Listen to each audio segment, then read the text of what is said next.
We want to welcome Florida State University professor Paul Renfro, who is releasing a book focusing on an Indiana teenager who became the face of the AIDS epidemic. The book is titled The Life and Death of Ryan White, AIDS and Inequality in America. Ryan White was a young boy from Kokomo battling a blood disorder. He was 13 when he was diagnosed with AIDS, infected during a blood transfusion in 1984. He died in April of 1990, 1 month before his high school graduation. Professor Renfro, so good to have you here with us today to talk about this topic and this young boy who is from our state here. Your work looks deeply at the AIDS, HIV epidemic in the work. So this was a time we really knew not much about the disease.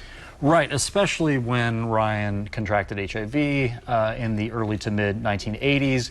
There was a lot of fear and uncertainty surrounding the disease, and a lot of that played out here in Indiana as he was barred from attending school in the Kokomo area, in Rushville specifically, and a lot of that was predicated on misinformation about the disease, but also just, a lack of understanding and a lack of really kind of scientific knowledge about the disease. Your book and your research examined a time when so many in the gay community, especially minority communities inside the gay community, were dying from HIV, AIDS.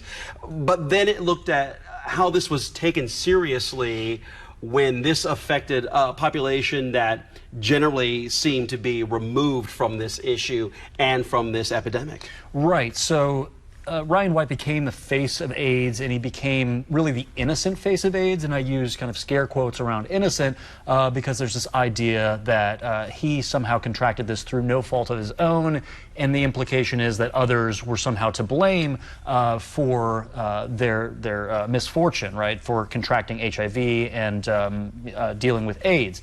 And a lot of that, I think, was premised on stigmas surrounding certain forms of sex, certain sexual behaviors, and also intravenous drug use, stigmas surrounding those behaviors, and the communities that were most heavily affected by the HIV/AIDS epidemic. And reporting at that time was journalists were trying to learn more about this as a greater story and a greater issue while looking at it in this place where it typically didn't pop up. Exactly, right. And I think that enabled folks to talk about it in an appealing way, right? To the extent that something like this can be appealing, but one that would have kind of resonance nationwide. What do you want people to take away from this story that really happened in the early stages of this epidemic?